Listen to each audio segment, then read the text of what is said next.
Gentlemen, hello. I really don't know if doing a video right now is the right thing to be doing. For me, there goes my iPad on a merry little adventure onto the floor. I want to cover in this video various things. I'm going to tell you a story. Yay. And I need to cover some emotional reactions to various events on the YouTube channel. What I want to start off with is I gained a new subscriber. This puts up from 198 to 199. I will be running another competition for various premium tanks and premium time based on the keyword awesome, something awesome, when we get to 200. So watch out for the magical 200 number. I was watching some of my old videos, like the original Scouting 101 video where I sat in a bush on Malanovka and trolled the enemy team, you know, back when that was a remarkable feat. When all of a sudden I got a notification saying that Panius Palavius, which is just a fantastic name, had joined the YouTube community. Fantastic! Thank you! I really hope that you enjoy the content. I really do. That's not why I'm making this video. I pulled it down. Oh, that's sounding long. I went onto the YouTube app, and when you finish the page, 198 suddenly magically converted in an aura of happiness to 199. Great. Fantastic. I love to see the community grow. It's not about a number, it's about the community getting stronger and wider and just being better as what it is. I pulled it down again. It still said 199. Yay! So I pulled it down again, and it still said 199. And I pulled it down again, and it said 199.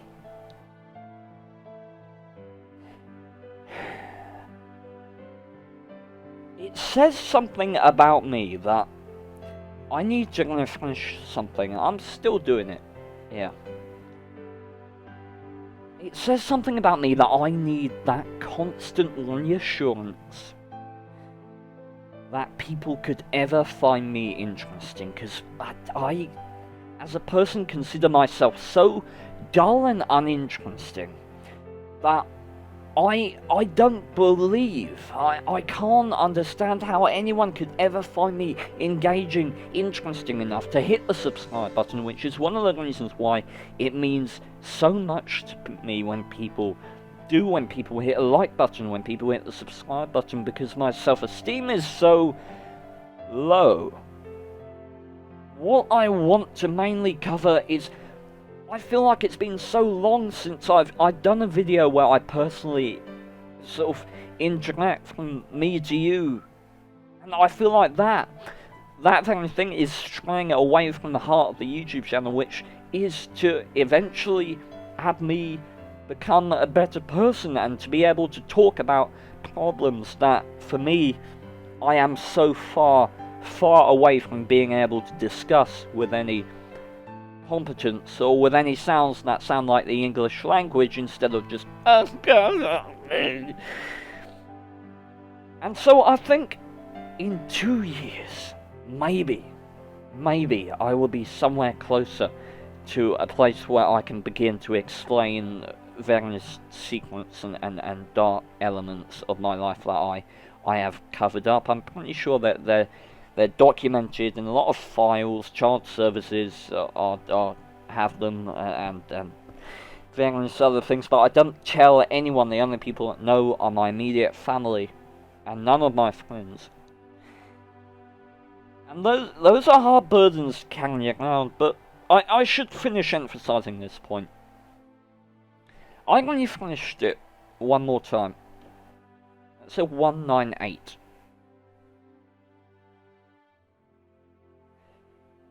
And instantly I want to take a knife to my wrist. I want to jump out the nearest window.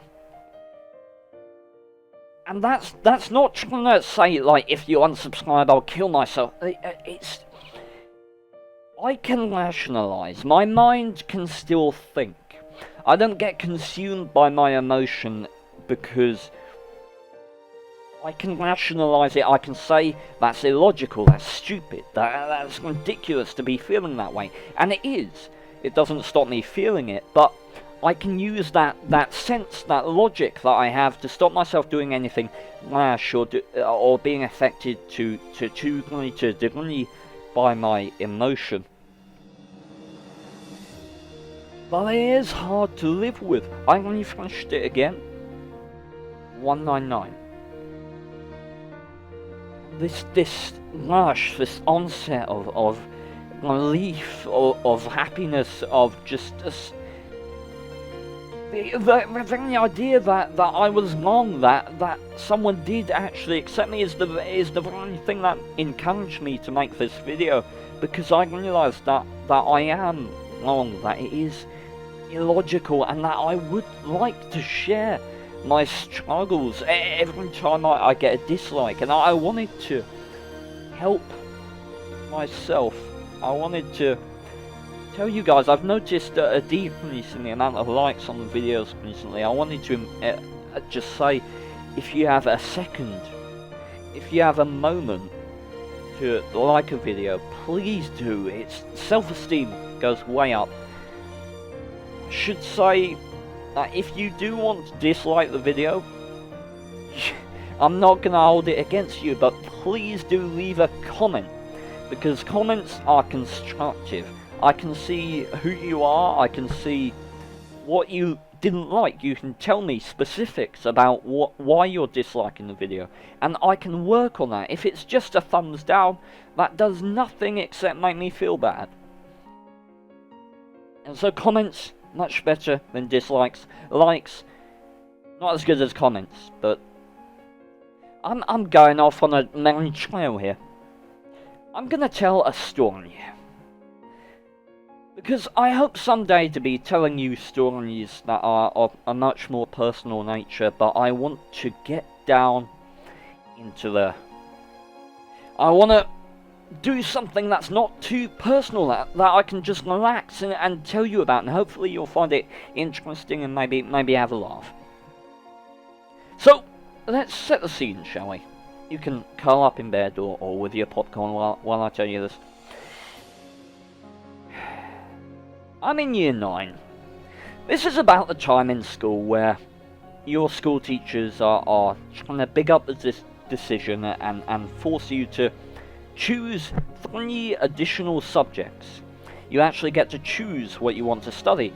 And so I picked drama, I picked English, and I picked music. Because I felt like those were the 3 subjects that relied most inherently on expression of who I am.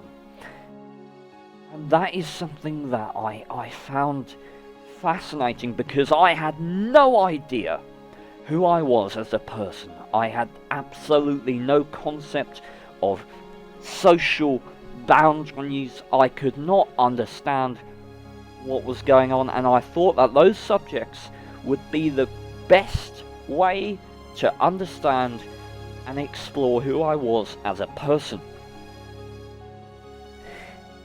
It wasn't that at all. Music was just learning about history of musicians, and it was a lot more of a theoretical subject than a practical subject. I can play the guitar, for those of you who don't know, so that was my main musical instrument, but I was just sitting and learning about various styles of music that were archaic and of no interest to me whatsoever. So instead of expressing who I am as a person and my inside emotions, I instead chose to express my utter distaste for both the subject and my teacher for the next 3 years, which I did very eloquently and well, in my opinion. The other subjects were just fine. My English teacher, Mr. Dollamore, was one of the greatest men I have ever known. I'm sure we'll be talking about him if I do more stories like this. Now, imagine the tension. Imagine the hardship. Imagine the looks in the faces of your teachers when you know Parents' Evening is coming? Now, I'm pretty sure the majority of people in my class did not analyse situations like I did. For example, I spent an entire lunchtime one time watching how people walked. This was about the time where, due to my autism, I felt a certain distance from my social group and my peers. I felt so distanced, in fact, that I started to regard myself as a scientist and every single other student and teacher and person as monkeys that I was investigating and observing their strange behaviour. In reality, I was probably more like the monkey, but it did allow me to sort of put myself at ease that I wasn't meant to be like them, being, of course, a scientist, whereas they're monkeys. I spent an entire lunchtime analysing the way they walked, watching how various girls who hadn't seen each other for an hour would come together like they'd been separated by a giant tsunami and had finally found each other after losing various limbs. I in fact had to duck out of the way of a vicious hug between two students who seemed oblivious to the fact that I was there as they ran to embrace each other after a certain period away. Guys, however, didn't seem to do the same thing. They were all high fives and you know, smoking and chill.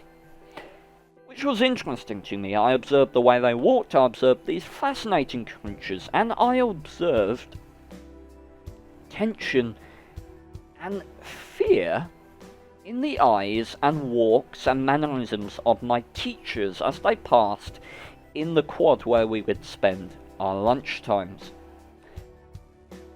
It was odd to me. I started regarding my teachers as more human, as more related to me than the students were. I finally, at that particular moment, on that particular day, I understood them. I figured out that they were people too, that the Parents' Evening was stressing them out, that they had a lot of pressure on them. Cut to Parents' Evening, the big day. I arrive with my parents, my mother and my father. Now these days, we have a system. It's like we're a platoon of tanks and we have a formation that we go in. My dad will generally occupy the spot directly behind me, my mother kind of in front of me. We vary it occasionally. But the purpose of that is to put my mind at ease, to make sure no one comes up too close behind me, to make sure that I can focus on what's happening in the front and I can catalogue people as I do to make sure no one is going to hurt me in a random social situation. This is before that. This is before we had established, understood or respected anything to do with my autistic side and how it affected my life and my ability to interpret and encounter new situations. We didn't particularly know about it at this stage. So I was walking in as normal. This is one of the rare occasions where the teachers would actually allow you to enter through the front door instead of having to traverse this windy passage of passageways that winding around the back through the back gate to get into the quad area of the school, where we would have to go on a daily basis past all the smoking chavs and really unpleasant people hurling insults at the younger years. And we walked in the front door, and instantly inside is this almighty travesty, this ridiculously horrific scene. You had coats on the floor, there were shoes around the side, there were just scattered about as like a minefield of shoes. The shoelaces looked like there were tentacles trying to grab at your legs as you traversed your way through this utter devastation that lay out before you. It looked like a bomb had gone off. After you got over the minefield of shoes, there was this smell, this horrific death-like smell wafting out of a corridor to your right. It was this combination of sweat, blood, and tears, and an overabundance of perfume or cologne or deodorant or whatever that was just making its way out of this corridor. I imagine the rugby team had come back from a recent trip with their tails between their legs, and that smell was just It's safe to say anyone who traversed that area walked a little faster. On the left there was this classroom that evidently had been neglected, unlike most of the school, which was spick and span. For parents' evening, they want to keep appearances up, of course. This classroom was an absolute clutter. There was chairs everywhere knocked over. I imagine some students had been having fun in the after-school detentions that they did in that particular room, as the teachers would leave the children unsupervised for an hour while they did their detention, usually, because they were irresponsible teachers and bad at their jobs.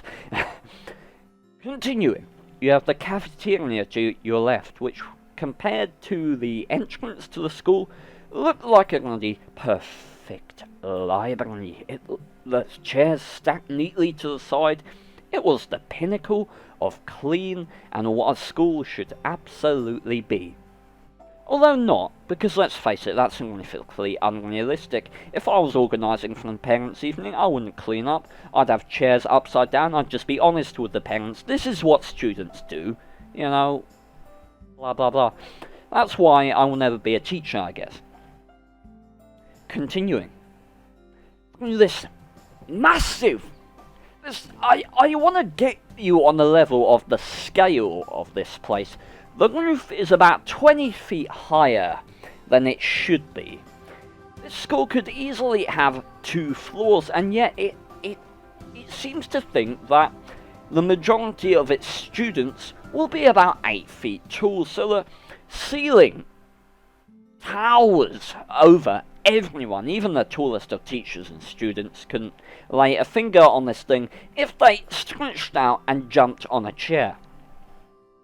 Needlessly to the roof aside, we continued, and suddenly, on the right, there was the entrance to the hall. The entrance to the hall being six doors. There were 6 of the bloody things. I really don't know why. One here, one here, one here, one here, one there. 6 doors opening out into this.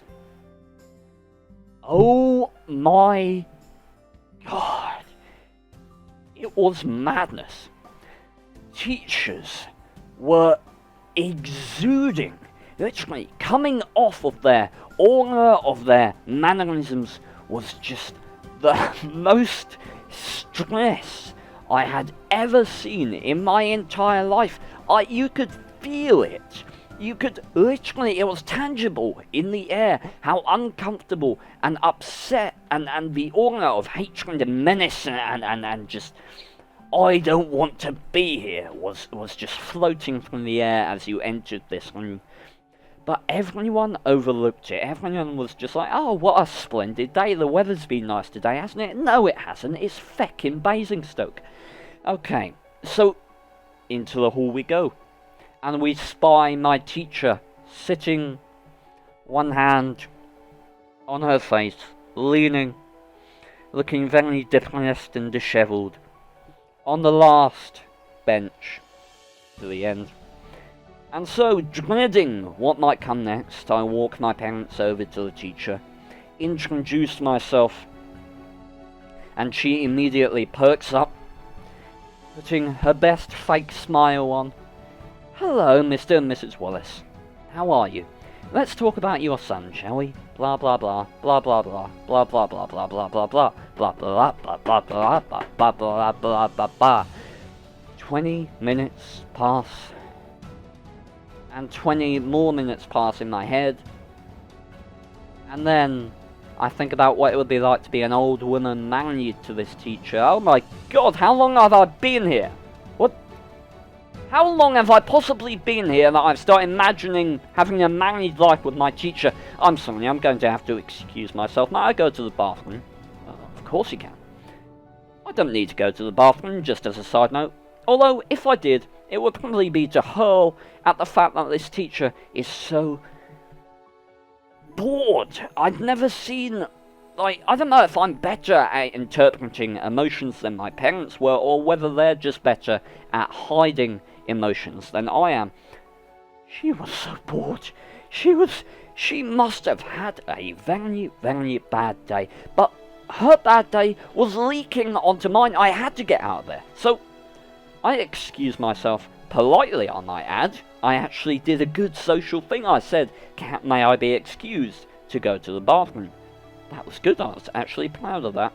And so I exited into the needlessly tall hallway, taking a deep breath of fresh air. Oh my god, there's going to be players still there. Seriously. Okay. Taking a deep breath of foul, disgusting and poo-like air, I start to head off towards the toilet. Now, as I enter, this is always a fun experiment. Have you ever looked into the girls' bathroom in your school? Not when someone's in there, mind you, but have you ever just looked in there? Just, you know, to see what it was like. Come on, you know you have. I looked in there. It was perfect. It was a shining, splendid example of just perfection. It was absolutely beautiful, stunning, clean. The surfaces were shining. The mirrors didn't have any dirt on them. It was just spotless.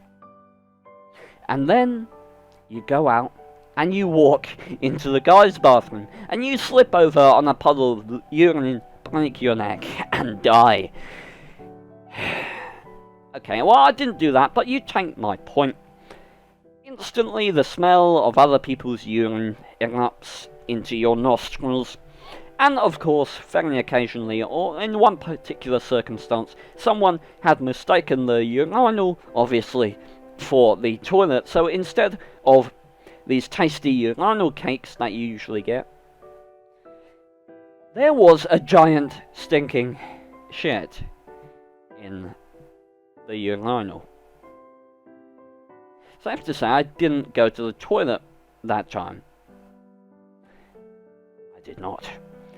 And so I finish up my business, because by that point I did actually have to go to the toilet, and I exit, not washing my hands, because, I don't know, I just didn't. I don't know why I remember that. I just remember not washing my hands and then feeling bad about it, and then thinking, when I got outside, should I go back and wash them? Nah, I'm a rebel. And so I start traversing my way back to the big main hall, dreading what I might encounter when I get back there. Will my parents have been brutally slaughtered by a herd of stampeding teachers being dismissed for the day? I don't know. But it's certainly possible given their moods. On the way back, I seem to be finding a lot of things more interesting than I normally would. For example, I find something absolutely fascinating about my shoelaces. I don't even have shoelaces, they're Velcro. And yet I bend down to tie them anyway, and spend a good deal of time tying my shoelaces. Also, when I get up, I catch sight of the most amazing and fascinating notice board that I've ever seen in my life. And so I go over and I investigate. I read up on the exploits of our various competitions, our library, our book club, our various teachers competing in events, my English teacher writing a novel and having it published. All these events that I gave not a single shiz about, I read about them for 5 to 10 minutes. And I considered that a valuable use of my time. Unfortunately, by this point I was beginning to realise that my parents and my teacher probably wouldn't buy that I spent 15 minutes evacuating my bowels, and so I decided that I had better get towards the hall pretty damn quickly. And so I'm on my way back. I turn to one of the 6 doors, and I spend an inordinate amount of time trying to make my mind, which door shall I pick? Ip, dip, sky blue, who's it, not you? And so I annihilated them in that way, and decided on a door, and instantly, as I gently caress the handle, my hand begins shaking. It's like I can't open this door. I almost physically pull on it, and I feel something pushing against my hand, trying to convince me not to open it. And then it was as if a light bulb had appeared above my head. I realized that I had prepared for this situation. I had brought something in my pocket to help me. I had brought my redemption. I seized it out of my pocket and I held it up in the air. And it was a tennis ball. The most beautiful tennis ball I've ever seen in my life. It was a way out. It was an excuse. And so I went to the cafeteria, I sat down, and I threw the ball up in the air. And I caught it in one hand because I'm awesome. I threw it up again, and I caught it in one hand again. I threw it up again. It bounced off my fingers and hit me in the face. Luckily, no one was around to see that. And so I decided that throwing it was probably not the best course of action, so I proceeded to start to bounce it on the floor and grab it. Suddenly, the ground begins shaking, as if signalling the approach of something terrible. And I stop throwing this tennis ball because I can hear footsteps, loud and obnoxious and timed oddly like no walk I'd ever heard before, coming down the corridor, slowly, menacingly. And then suddenly it hits me. It is the most horrible teacher in the school. This woman who seemed to have a grudge against life, who seemed to hate herself for some mistake that she'd made earlier in her life, and would take that out on any living creature that was close enough to her. You wouldn't want to invite this woman around your house because every single thing in that house would die. That is literally what she did. I expect if she walked by a perfectly healthy patch of grass, it would wither and die. And her eyes, I swear she had X-ray vision, somehow knew that I was sat on the other side of this wall and that I could hear her coming. Her footsteps slowly ground to a halt as she was on the other side of the wall. It was almost as if she was smelling for me, sensing for someone to pile her regret and distaste for life onto. And unfortunately, I was the closest victim at hand, and I was alone, I was defenseless. And so I decided, I have to man up. This is my moment, Stephen. Today, you're a man. And so, I took the tennis ball in my hand. I grabbed my balls. And I walked out in front of her. Her eyes locked onto mine, burning into my soul with hatred and judgment. She seemed to be accusing me of all the things I'm yet to do. She seemed to be like the best police officer ever because she already knew that you were guilty of crimes in your future. And she slowly took 2 more steps towards me. At this point, about 10 feet away from me, she takes 2 more steps. And she says, in the most light-hearted way, you would never think that such a creature could speak in such a light and relaxed tone. She says, "Hey, Steve." And I start thinking, maybe I was wrong about her. Maybe she was just having a bad day. Maybe I'm the one at fault. Maybe my judgment is wrong. Maybe I'm a bad person. And her eyes slowly move down to the object in my hand, this tennis ball, this key to my salvation. It was as if she knew what it was. She decides that instead of taking it out on me, a helpless autistic student, she will direct it onto something far more painful. She will take away my redemption. So she says, "What is that?" Half tempted to come up with some smart aleck answer, I decide to play it safe and I say, "It's a tennis ball, miss." Not in that tone of voice. And she says, "You shouldn't be playing with that," erupting in anger for no reason whatsoever that I could comprehend. And she says, "Give it to me!" Give it to me. And so I comply. I do exactly what she tells me. Bear in mind, I am autistic. Social situations and commands are not my strong suit. I am socially inadequate. I picked up the tennis ball and I gave it to her. I bounced the tennis ball on the floor and she caught it. She proceeded to... It was almost as if she swelled. It was like she was getting bigger, like her anger was boiling up inside her and creating this mass that was about to explode from her insides. I was half worried about being covered in her stomach acid by the end of this interaction. She yelled at me. Yelled and yelled and yelled. Disturbing, I'm sure, the parents' evening that was going on inside, not 20 feet away from where she was yelling.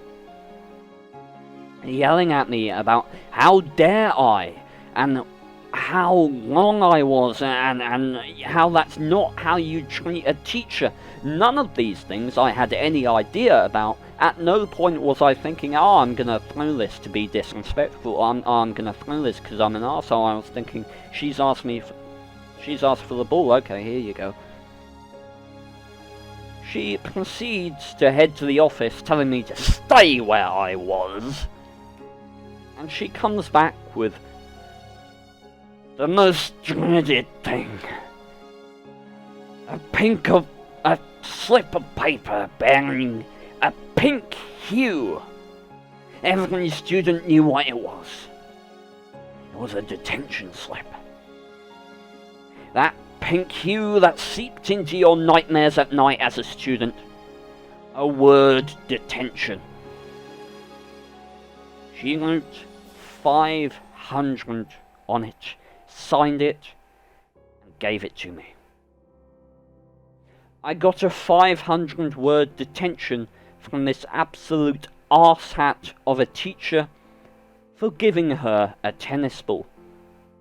In a situation where I completely did not understand that what I was doing was wrong. Now, despite my autistic condition not being understood, despite not knowing what I was, I knew right from wrong. From a very early age, I was raised in a Christian household, and I knew from my Christian upbringing that this woman was a complete bitch. And with that knowledge, I decided that I was going to fight. That I would not stand for this injustice. That I would go and tell my parents. They laughed. A lot. Or at least my dad did. My mother was more sympathetic.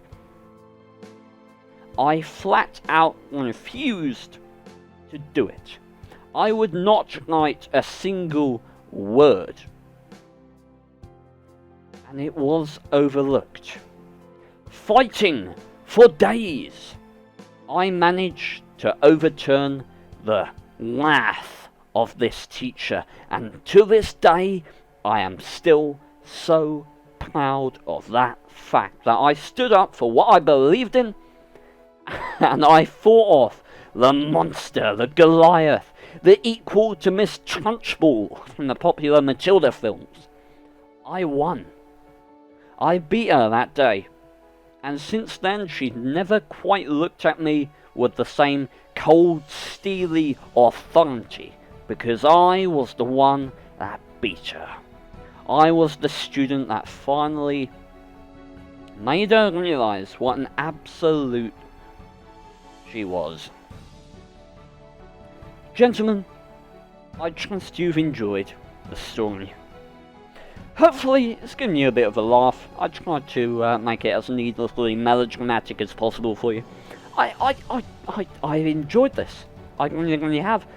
I feel like it's a good exercise. I feel like I've explored a bit of myself, and I am so glad to be sharing it with you. And if you've watched to the end, I want to do a test now. If you're still with me now, leave an N. If you make a comment, leave an N at the end of your comment. I'd be fascinated to know how many people have actually stuck with me to the end of this video. And if you have, thank you so much. It means so much to me that you're still here. It really does. And I'm so sorry, but I've got to leave you. And so, I'll bid all you gentlemen, ambitiously ladies, farewell.